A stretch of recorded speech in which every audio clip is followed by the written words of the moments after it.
July 23, 1986. Westminster Abbey. 1,800 guests, 500 million viewers worldwide. The Queen bestows one of the most prestigious titles in British peerage upon her second son that very morning. A prince gets married, becomes a duke, and absolutely nobody cares. Well, that's not entirely fair. People cared, just not enough. Not the way Andrew wanted them to care. See, the day before his wedding, the day that should have belonged to nervous anticipation and last-minute dress fittings and breathless tabloid speculation about whether Fergie would trip on her 17-foot train, designed by Lindka Cierach, the United Press International ran a very different headline. Queen is told, Maggie Rules. The story wasn't about Andrew. It wasn't about Sarah Ferguson. It was about a constitutional crisis brewing between the Queen and Margaret Thatcher over apartheid sanctions. The 48-1 Commonwealth vote. Britain standing alone against the entire Commonwealth. The monarchy's political neutrality cracking under pressure. Protest signs appearing with those words, Maggie Rules. The Los Angeles Times reported that Thatcher was repeatedly asked during her regular press conference about reports of a rift with the Queen. The Sunday Times had published explosive claims suggesting the Queen found Thatcher's policies uncaring toward the Commonwealth. This wasn't a minor disagreement. This was the foundational compact between Crown and government threatening to fracture in public view. Andrew's wedding walked into that. And then there was Diana. By 1986, Diana Spencer had achieved a level of celebrity that made everyone else in the family look like background extras in their own lives. Magazine covers, crowds that gathered just to glimpse her.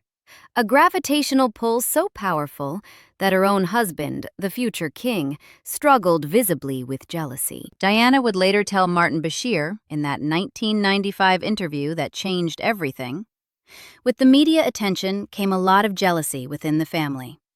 She wasn't speaking hypothetically. She was describing what she'd witnessed, what she'd experienced. The corrosive effect of her own stardom on a family that believed attention was distributed by birthright rather than earned through charisma. So there's Andrew, 26 years old, fourth in line to the throne, behind Charles, behind 4-year-old William, behind toddler Harry. A genuine Falklands War hero. He'd flown helicopters in combat. He'd served. He'd earned something real. He's about to marry a woman the press has described as lively and uncomplicated, a breath of fresh air after all Diana's psychological complexity. Sarah Ferguson left Westminster Abbey that day as Her Royal Highness the Duchess of York. This should be his moment, but the news cycle doesn't care about his moment. The Thatcher crisis dominates the front pages. Diana exists perpetually, overshadowing everyone simply by breathing. And Andrew, born February 19, 1960, third child, second son, a spare, whose position in the succession would only recede with every future royal birth, learns something that apparently nobody had bothered to tell him clearly before. He learns he's nobody. Or at least, that's how The Crown tells it. Netflix released Season 4 on November 15, 2020, almost exactly 1 year after something else happened. We'll get to that. The season covered 1979 to 1990, the Diana years, the Thatcher years, the years when the modern royal family took the shape we'd recognize today. Episode 8 is titled 48-1, after the Commonwealth vote that overshadowed Andrew's wedding. And in that episode, Prince Andrew, played by newcomer Tom Byrne, throws a tantrum. He wants headlines. Let that sink in for a moment. The scene works because it captures something critics and viewers immediately recognized. Not literal historical accuracy. Peter Morgan has never claimed that. But emotional truth. The Crown depicts a young man who believes he deserves attention he hasn't earned. who measures his worth in column inches, who resents his position in the family hierarchy rather than accepting it, who fails to understand that importance in a constitutional monarchy flows from proximity to the throne, and that his proximity would only diminish with time. And watching it, you can't help but notice what the show is really doing. It's not just dramatizing 1986, it's explaining 2019. Because here's the thing about The Crown's timing. The show had been in production for years. The scripts were written, the scenes were filmed. Tom Byrne had already played out Andrew's frustrated entitlement before anyone knew what would happen on November 16, 2019. But the release date, November 15, 2020, meant that millions of viewers worldwide sat down to watch Andrew's tantrum about insufficient attention while holding very fresh memories of exactly what kind of attention he'd eventually receive. The show became a kind of prophecy footage, origin of downfall documentation. Here, Netflix seemed to say, is how it started. Here is the character flaw that would, decades later, produce the man we all just watched self-destruct in real time. But I'm getting ahead of myself. Let's talk about Anne. Princess Anne, born August 15, 1950, occupied the same structural position as Andrew, important by birth, permanently behind the male heirs in succession, neither leading the institution nor quite free of it. The tabloids called her Princess Sourpuss for decades. Her directness came across as coldness. Her first marriage ended publicly. Every mistake her children made became headline material. She faced precisely the kind of media scrutiny and diminished status that Andrew complained about. Except she faced it for decades longer, and she never once demanded sympathy for it. Anne responded to all of this by working, year after year. Hundreds of official engagements, ribbon cuttings, charity visits, military ceremonies. She became known for wearing the same outfits repeatedly, rather than constantly acquiring new wardrobes. A small thing, perhaps, but telling. She declined royal titles for her children, raising them with relative normalcy. She built a reputation through accumulation. One event, then another, until decades of service became undeniable. By 2024, at 74 years old, she remained one of the busiest members of the family, despite suffering a serious head injury earlier that year that required hospitalization. YouGov polling consistently showed her among the most respected royals. Favorability ratings above 60%. The public, it turns out, can recognize service when they see it. They can tell the difference between someone who works for the institution and someone who expects the institution to work for them. And then there's the kidnapping attempt. March 20th, 1974. A gunman named Ian Ball forced her car to stop on Pall Mall. He shot 4 people, her chauffeur, her protection officer, a journalist, a passing pedestrian. He tried to drag Anne from the vehicle to hold her for ransom, reportedly demanding several million pounds. According to accounts that have become part of royal mythology, she told him to naff off and resisted extraction. The incident lasted barely minutes before Ball was subdued. Anne's composure under threat became legendary. Here was a woman who, when a man with a gun tried to kidnap her, responded with contempt rather than compliance. Whatever else you might say about Princess Anne, she wasn't someone who crumbled under pressure. This is the woman the Crown positions as Andrew's silent judge. In the episode depicting his wedding tantrum, Anne doesn't need to say much. Her presence alone carries the weight of comparison. Her documented work ethic, her documented public respect, her documented contrast with her brother in reputation and behavior. She functions as what filmmakers call an audience surrogate. She sees what we see, she thinks what we think, and her contempt gives permission for ours. The show lets her silence speak. Anne, who never demanded attention, earned respect through service. Andrew, who demanded attention, well, he got it. But before we get there, we need to understand what the real Andrew was doing during the decades between his wedding and his reckoning. Because the trajectory doesn't begin with 2019.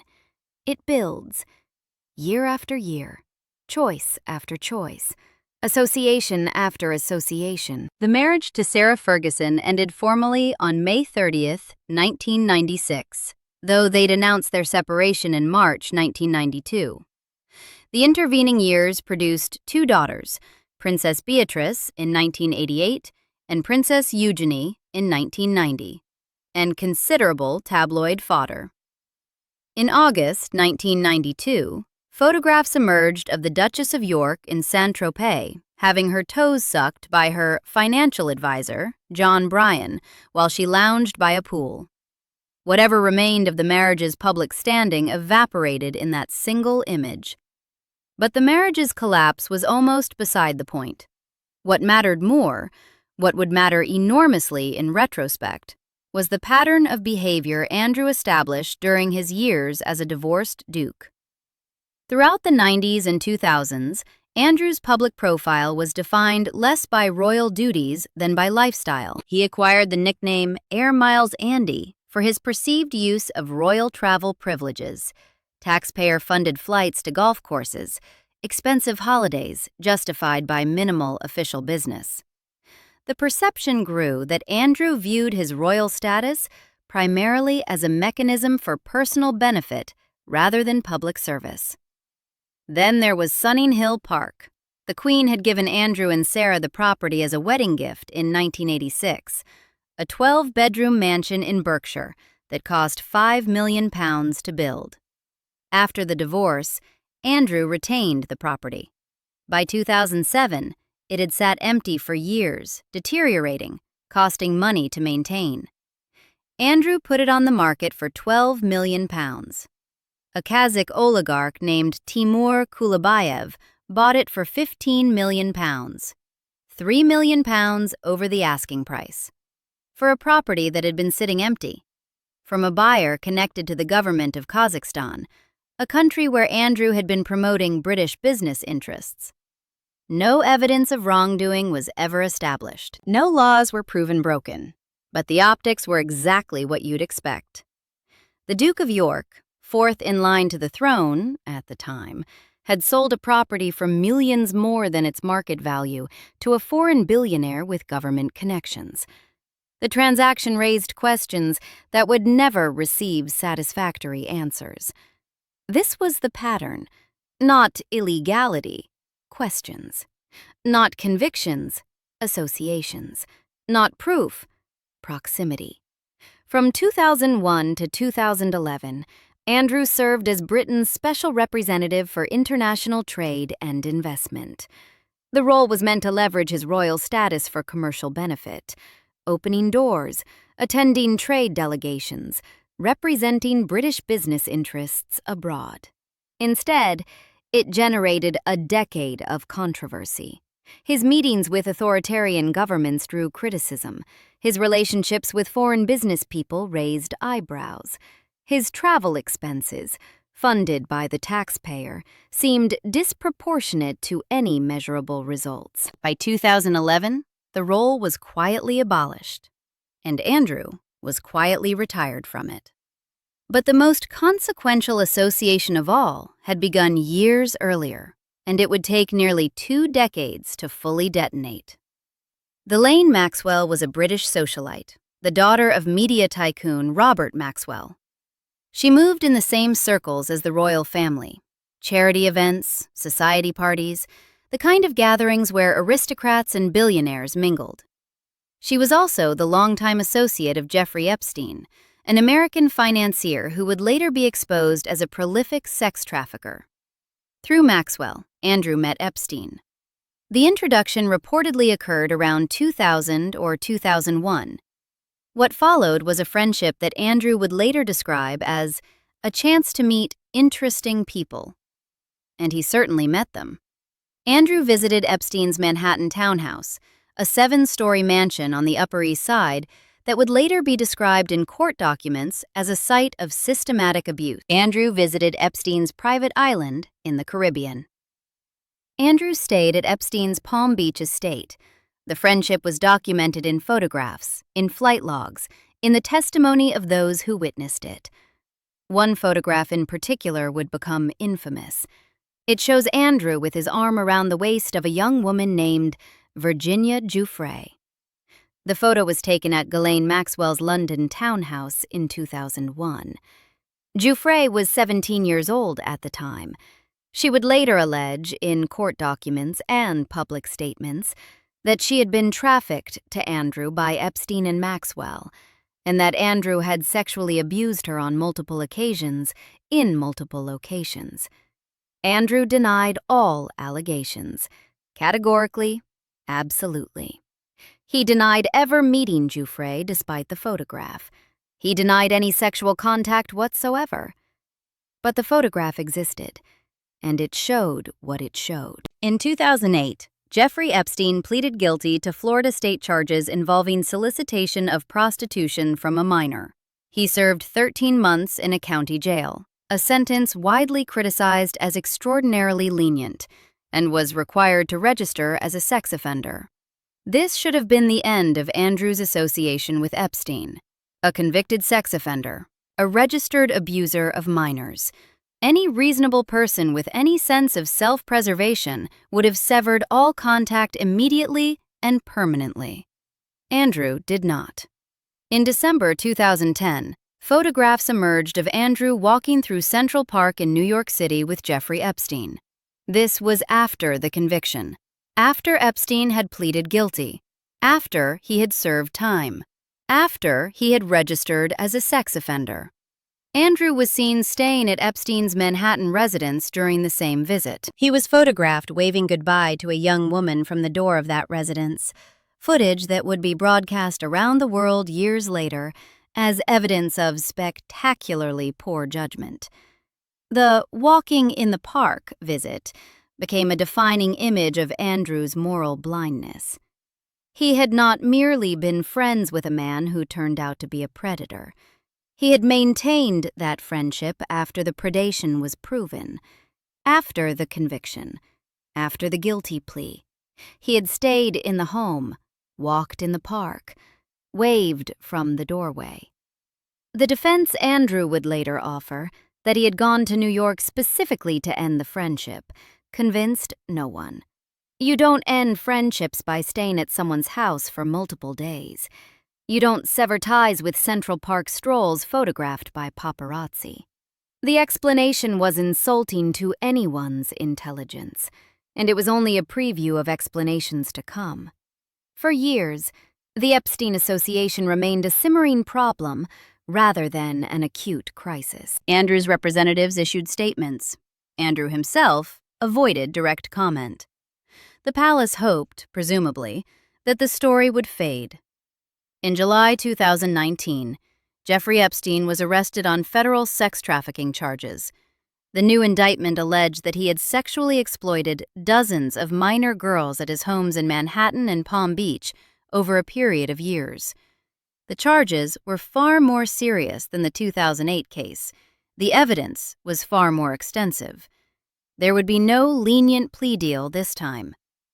On August 10, 2019, Jeffrey Epstein was found dead in his jail cell in Manhattan. The death was ruled a suicide.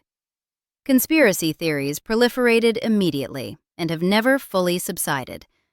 What was not in dispute, the criminal case against Epstein was over, but the civil cases against his associates were just beginning. Attention turned, inevitably, to Prince Andrew. Virginia Giuffre's allegations, which had existed in court documents for years, suddenly occupied the center of global attention. The photograph at Maxwell's townhouse, the claims of abuse at multiple locations, the Central Park walk, the Manhattan doorway wave. Every piece of Andrew's documented association with Epstein was examined, re-examined, broadcast, analyzed. And then Andrew decided to give an interview. November 16, 2019, BBC 2, Newsnight. Journalist Emily Maitlis. The interview lasted approximately 50 minutes. It was conducted at Buckingham Palace, in formal surroundings meant to convey gravitas and authority. Andrew's team had arranged it, believing he could address questions about Epstein and put the matter to rest. What followed would be studied for years as a masterclass in self-destruction. Andrew denied any sexual contact with Virginia Giuffre. He offered what he believed were exculpatory details. Giuffre had described him as sweating profusely at a London nightclub on the night they allegedly met.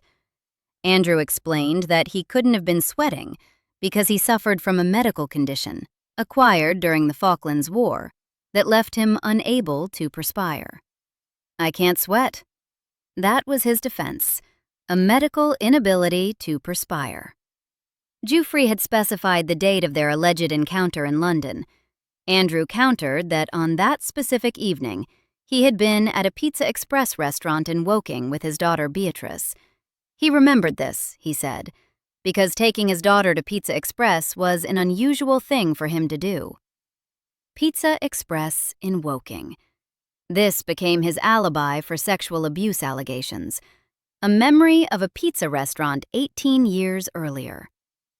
When asked about the photograph showing him with his arm around Giuffre's waist, Andrew questioned whether the hand in the photograph was actually his hand. When asked about his continued friendship with Epstein after the 2008 conviction, he said he had gone to New York in 2010 to end the relationship. When asked why that required staying at Epstein's house for multiple days, he struggled to explain. When asked if he regretted the friendship, he said he regretted it because it was unbecoming. Unbecoming. His friendship with a convicted sex trafficker of minors was unbecoming. The Guardian described the interview as "anatomy of a PR disaster." The headlines were devastating before the interview even finished airing. The advance clips alone were enough to doom him. In the days following the broadcast, organizations associated with Andrew began distancing themselves. Corporate sponsors withdrew. Universities severed ties. Charities disassociated. Within 4 days, Andrew announced he was stepping back from public duties for the foreseeable future. His official statement acknowledged that his association with Jeffrey Epstein has become a major disruption to my family's work. Emily Maitlis would later reflect that Andrew lost respect as a result of the interview. She also noted something darker. The victims at the center of the scandal had not received closure from the spectacle. The interview hadn't been justice. It had just been humiliation. Public, comprehensive, permanent humiliation. The man who'd wanted headlines in 1986 had finally gotten them. Global, inescapable, ruinous. Headlines that would define the rest of his public existence. And almost exactly 1 year later, November 15, 2020, Netflix released The Crown's depiction of his wedding tantrum. The timing couldn't have been scripted better if Peter Morgan had tried. He hadn't. The show's production timeline meant the episodes were filmed before the Newsnight disaster. The synchronicity was pure cosmic accident.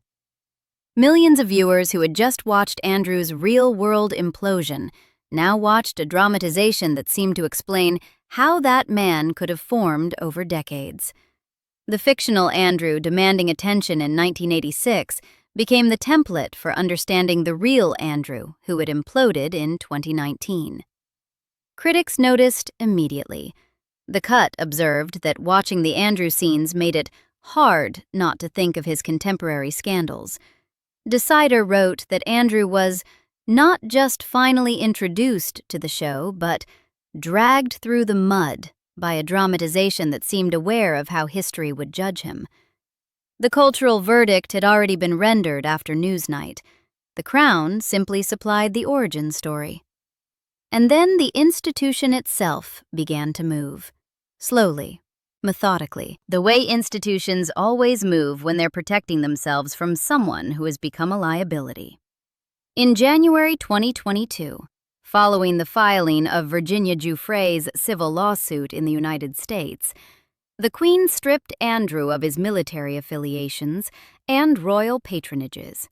A Buckingham Palace statement confirmed he would continue not to undertake any public duties, and would defend the lawsuit as a private citizen. Private citizen. The words landed like a verdict. Andrew lost the use of His Royal Highness in official contexts, the same stripping of honorific that had been applied to Harry and Meghan. His military titles, including Colonel of the Grenadier Guards, were redistributed to other royals. His patronages, relationships with charities and organizations built over decades, were terminated one by one. He retained his birth title as a Prince of the United Kingdom and his peerage as Duke of York, but in practical terms, his public royal life was over. In February 2022, Andrew settled Giuffre's civil lawsuit for an undisclosed sum. No admission of guilt, just money changing hands, and questions that would never have official answers. The settlement reportedly included a donation to Giuffre's charity for victims' rights. The amount was never confirmed, but estimates ran into the millions of pounds. By 2024, the polls told the complete story. Princess Anne's approval ratings remain strong, above 60%. Decades of service, recognized and respected. Prince Andrew's approval rating was measured at approximately 5% by YouGov, the lowest of any ranked family member. Lower than Harry and Meghan, who had abandoned their duties and moved to California. Lower than anyone. Anne, at 74, kept working. Hundreds of engagements per year. Service to the crown until she physically couldn't continue. And even a serious head injury in 2024 only slowed her temporarily. Andrew remained at Royal Lodge in Windsor Great Park, a 30-room mansion on the Windsor estate. Periodic reports emerged of tension with King Charles III over the cost of Andrew's security, millions of pounds annually, and the maintenance of his residence. Questions about his future status surfaced occasionally in the press. There were suggestions that Charles wanted him moved to somewhere smaller, less expensive. But there was no further official action. Just a man in a kind of royal purgatory, technically a prince, practically an exile, waiting for something that would never come.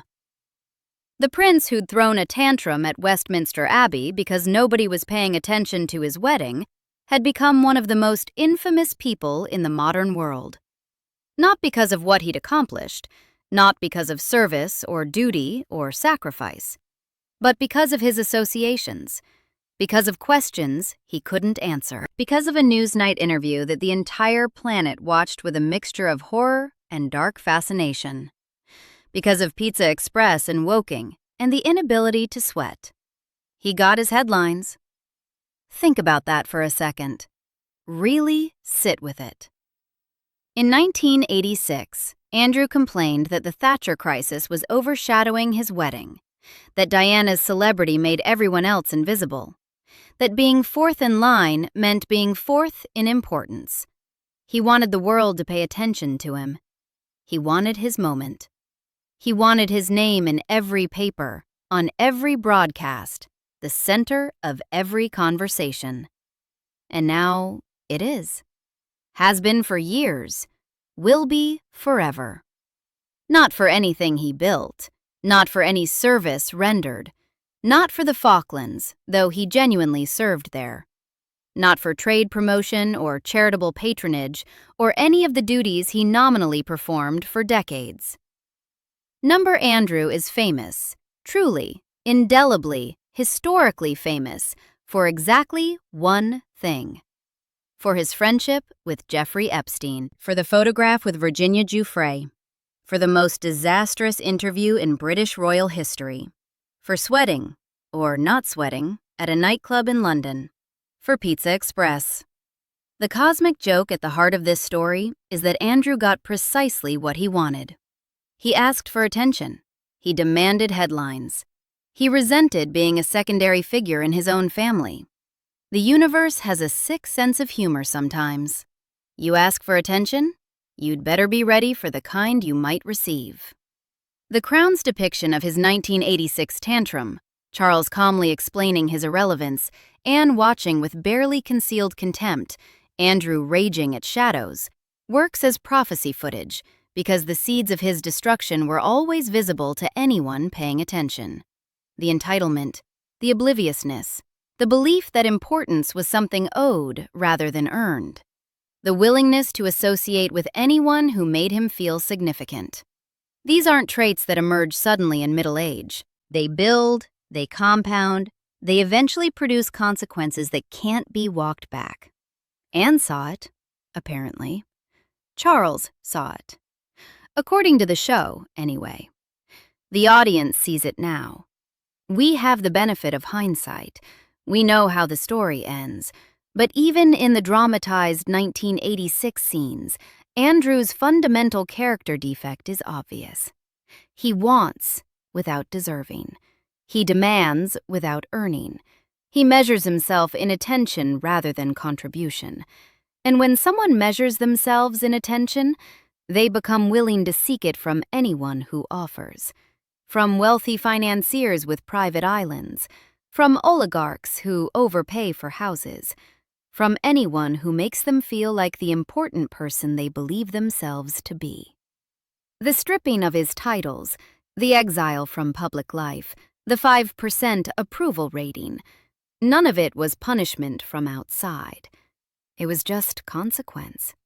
The natural endpoint of a trajectory that began long before his wedding day, long before Epstein, long before Newsnight. It began with a character flaw that the Crown identified and dramatized with uncomfortable precision. The belief that being born into privilege entitles you to attention you haven't earned through anything except existing.